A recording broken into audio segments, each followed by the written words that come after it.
Hello everyone, this is Showtime 112. The campaign in Syria and Lebanon of 1941 is yet another obscure story of the Second World War that an average history enthusiast probably knows very little about. After the formation of the French Vichy government in June 1940, most French overseas territories declared their loyalty to it. While Vichy France wasn't engaged in an active war against Britain, it was still rather hostile towards it, and its cooperation with the Axis powers presented potential challenges. One such challenge was the French mandate in Syria and Lebanon, a possible threat to crucial British positions in Egypt and Iraq. The British, however, had their hands full with the North African and Mediterranean campaigns, and establishing control over Syria and Lebanon wasn't very high on their list of priorities. However, the Free French, led by Charles de Gaulle, were keen on securing possession of Syria and Lebanon, and commenced a propaganda campaign in October 1940 to achieve this goal. The event that changed the minds of the British leadership was the pro-Axis coup in Iraq in April 1941. The Germans and Italians sent their air units to Iraq to support the anti-British forces, and the Vichy government allowed them to use Syrian airspace and airfields for their operation. Although the coup was eventually suppressed by the British, their leadership suddenly felt the need to eliminate any further Axis threat by taking control of Syria and Lebanon. Unknown to the British, the Germans had by then lost interest in Syria and were focused instead on preparing for the invasion of the USSR. The British Commander-in-Chief, Middle East, Archibald Wavell, opposed the operation as he was in the middle of preparations for the first major offensive against Rommel's Afrika Korps, but he was overruled. Commonwealth land forces assigned to the operation included the 7th Australian Infantry Division, the 5th Indian Infantry Division Group, and a relatively modest Free French force of about 5,000 men.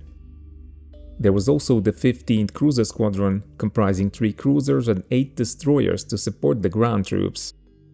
The Vichy French forces in Syria and Lebanon had about 32,000 men, of whom around 6,000 were Europeans, and the rest colonial troops. There was also a small naval force, including 2 large destroyers and 3 submarines. Vichy French air power in the region was significant. Groupe de Chasse 17 numbered 26 Morane-Saulnier MS.406 fighters. Groupe de Bombardement 132 had 12 Martin 167 bombers, while a single bomber escadrille operated 6 obsolete Bloch MB200s. There were also Groupe de Reconnaissance 239 with Potez 6311 twin-engine bombers, and a naval squadron of Loire 130 flying boats.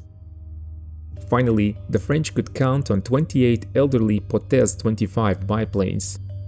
After the British attacked Syrian airfields used by Axis aircraft in their Iraqi operation, Vichy air power in Syria and Lebanon was further strengthened by Groupe de Chasse 36, equipped with 25 rather capable Dewoitine D.520 fighters. The British similarly began a build-up of their air units. By 8th of June 1941, when Operation Exporter, the Commonwealth invasion of Syria and Lebanon, began, their available air units were as follows. In Palestine, there were detachments of Hurricanes with 15 aircraft altogether. There were also 12 Curtiss Tomahawks of RAAF 3 Squadron. If you don't know what type of fighter the Tomahawk was, it was simply the British name for early variants of the P-40 Warhawk. The fighter force in Palestine also included 3 Beaufighter 1Cs and 6 Fumars of Royal Navy 803 Squadron. The strike component had 12 Blenheim 4s of No. 11 Squadron. In Iraq, the Commonwealth forces could count on 7 Blenheims. Transjordan hosted a flight of 8 Gloucester Gladiators, 2 Blenheims, and 2 Lysanders. Cyprus based a detachment of 4 Hurricanes and 6 Swordfish biplanes. Finally, there were 9 Hurricanes based in Gaza and Abu Qir in Egypt, also assigned to the operation. Even at a glance, it's obvious that the Commonwealth forces did not possess overwhelming superiority, and that the operation would be very difficult if Vichy forces decided to resist, which they eventually did. The RAF faced two French fighter types, of which the older MS-406 was mostly inferior to their Hurricanes and Tomahawks in aspects such as top speed, armament, climb rate, and survivability. The MS-406 pilots could still count on good low-level maneuverability. However, in the campaign, the Morand-Saulnier fighter would mostly be used in CAS and local defense roles, while the more modern Dewoitine D.520 handled air superiority and bomber escort. The D.520 was superior to the Hurricane Mark I in top speed, while it was comparable or slightly better in other aspects. Compared to the Tomahawk, however, the Dewoitine pilots faced a faster opponent which could beat them in a dive while being structurally tougher. But of course, performance on paper is just a part of the equation, and specific combats of this campaign will be analyzed in detail. Even though the ground campaign began on 8th of June 1941, aerial activities started earlier. On 5th of June, 4 Beaufighters strafed the Royal Dutch Shell oil depot at Beirut.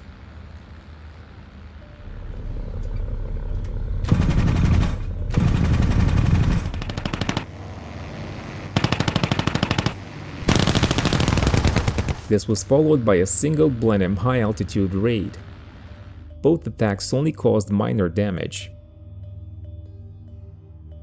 At this point, some Axis aircraft from the Iraqi operation were still present in Syria, despite a request by the Vichy commander, General Dentz, for them to leave.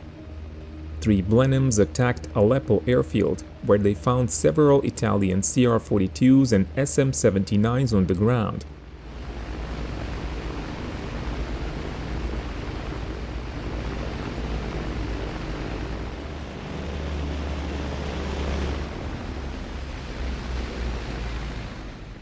One aircraft was reported hit.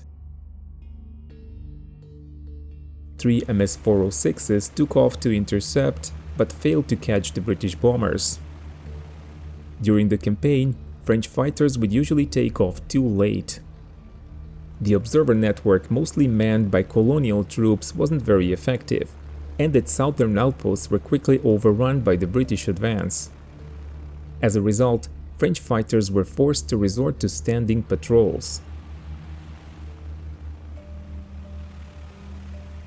The next day, 6th of June 1941, saw a reconnaissance flight to Cyprus by Commandant Adair, the commanding officer of the French GB-139. His Martin 167 was intercepted by 2 Hurricanes between Beirut and Haifa.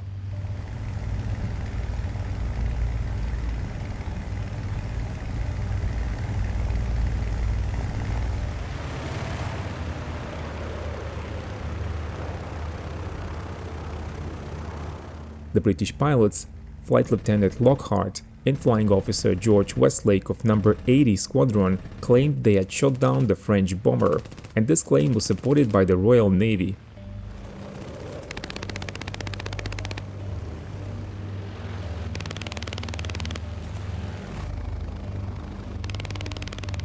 However, the French recorded no such loss.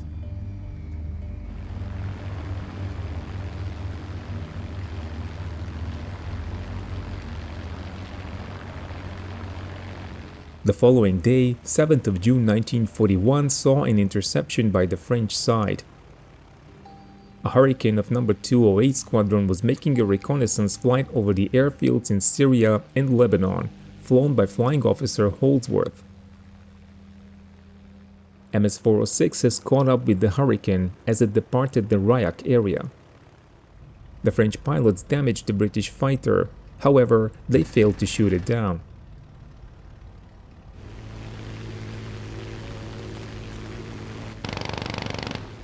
The French informed the Allies through the US Consul in Beirut that all German forces had left Syria and that any further attacks by the British would constitute an act of war.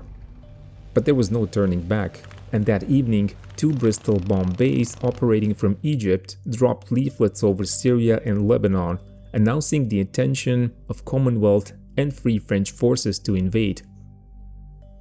This was the introductory video about the 1941 Syria campaign, fought between the British Commonwealth forces and the Free French on one side, and the forces of Vichy France on the other. The conflict saw rather intense aerial operations, and we intend to show the most interesting details in future videos. Let us know how you like the topic in the comments, and as always, thank you for watching Showtime 112.